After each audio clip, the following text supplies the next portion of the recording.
Hey everybody, it's Lon Seidman, and we're doing a quick review today of the Canon IV Cliq camera.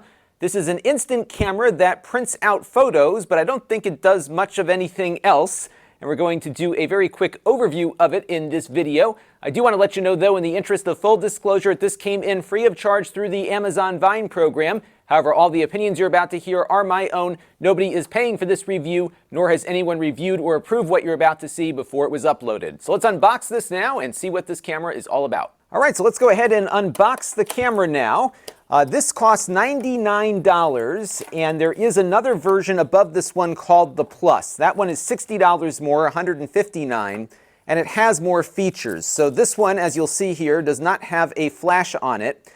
It also doesn't have a digital screen on it either, and the printer inside of it only prints the photos that the camera takes. The Plus version, I believe, allows you to print out things from your smartphone, so you can get more than just what the camera is ingesting itself. So a very bare bones product here.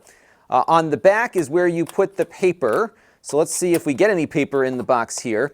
The prints cost 50 cents a piece. It uses one of those zinc printers, and they only give you 10 to start with. So unfortunately, there's going to be a need to buy some consumables right out of the gate with this one, which is probably why they're pricing the camera where it is at. You have a USB cable here. This can connect to a computer, but it doesn't transfer any data. It is strictly for charging the battery inside the camera. So that is it. There is a shutter button here at the top along with a power button. Right here is a button that determines how much of the paper you use. So if you have it in 2x2 mode, it'll leave a little border at the bottom of the print, very similar to what you might see on a Polaroid photo. And then this button here is the reprint button, which apparently will reprint the last photo taken. We'll try all of that in a second. Hopefully we don't use up all 10 pages in the process there. So I think what I'm going to do next is put some paper in. Oh, and by the way, you can also put an SD card inside of it, which I'm going to do now, because I do believe it will capture the digital images that you take with the camera. And I think what I might do initially here is maybe take a picture without the paper in to see if it records it onto the card. So let me switch over here, maybe just take a quick picture of, oh, it's not letting me take a picture. So I guess you can't take a picture unless there's paper in it, so that doesn't do much as a digital camera, does it? So let us do that real quick. I'm just going to turn off the device here to prevent having anything print before I am ready. Now, I've looked at other zinc printers before, and they always come with a calibration sheet here to get the paper aligned. So I think this goes face down, if I'm not mistaken.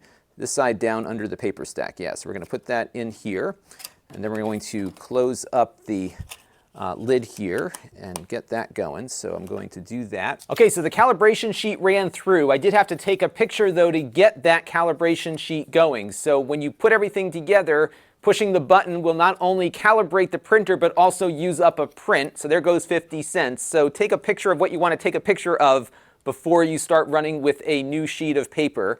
And now we're going to do two things here. We're going to run a 2x3 photograph of these Sega Genesis cartridges here. So let me take the first picture. All right, there we go. And now I'm going to switch it to 2x2 mode and take another one here just to see what that looks like. Oh, I can't take a picture apparently until it is done printing. So we took the picture, 15, 20 seconds ago, and now we've got to wait for it to process here. So the light will blink white when it's processing, and then the printer starts going. And I'll see now if I can take the picture. Okay, so I can take a picture while it is printing one. So I just did the 2x2 mode. So the first photo that will come out will be the full page image here. So let's see what that looks like here. Not very fast at printing. And I also have the SD card inside, so hopefully we will get these images as digital images when we're done, so we can do an image comparison. So, it's okay, I guess. I mean, these kinds of printers typically don't deliver spectacular image quality. So I'll do a little B-roll cut here so you can see what the print looks like. Pretty much washed out. The color isn't bad, but there's a lot of noise in the darker areas, and certainly the table area is definitely washed out quite a bit. So there's not a lot of image processing going on with this thing to get you a good picture. The image sensor inside, by the way, is 5 megapixels. So it is a bit limited in its overall resolution. I would say this is probably the equivalent of the of the front-facing camera on many cheap smartphones. So this is not going to be a spectacular image sensor here by any stretch. And what we're getting now is the 2x2 print. So we should see a smaller image here. It's kind of cropped in, and there should be now a border here at the bottom, kind of Polaroid style. So it doesn't make efficient use of that page, does it? So now what I'm going to try here is go back to 2x3 mode and hit the reprint button. And what this should do, I believe, there it goes, is give us the last photo that we printed. And I'm curious to see if it will print it out in the full 2x3 mode now. So we'll let that print out there. And then after that's done, we'll boot up my computer and we'll see what kind of image quality we get onto the SD card. All right, so here comes the other photo. And now I put it back into 2x3 mode before I hit the print button. But it looks like it's not giving me the full 2x3 image. So I suspect that the digital photo is locked into this 2x2. Yeah, same as before. So it looks like the picture itself is determined at the time it is taken with that button there. So bear that in mind. But the reprint did work. OK, so let's pop this SD card out and do an image comparison. All right, so here is the digital image from the camera itself. You can see that it's got a ton of noise in the darker areas here. So this really is kind of the equivalent of a cheap smartphone front-facing camera sensor. Nothing great here at all. This is the scan of the print that we did on the internal printer. You can see that it crops in the image quite a bit.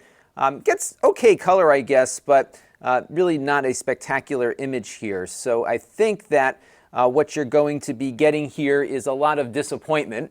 Especially because every time you push the button, it's going to cost you 50 cents. The button is very easy to push also, and it's really not waiting for a long push to give you a photo. If it senses any kind of touch to it, it's going to just start printing out.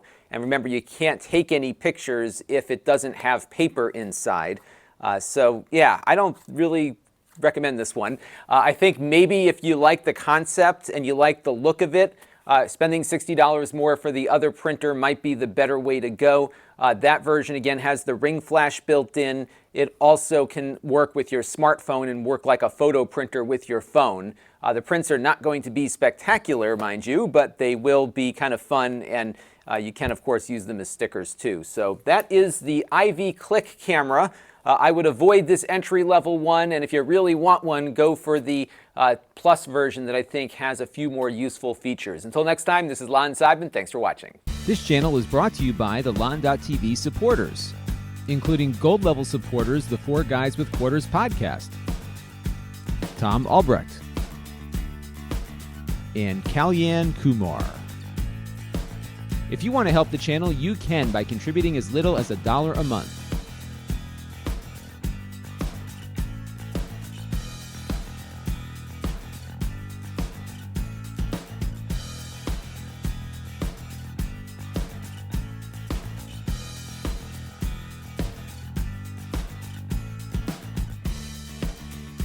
Head over to lon.tv/support to learn more.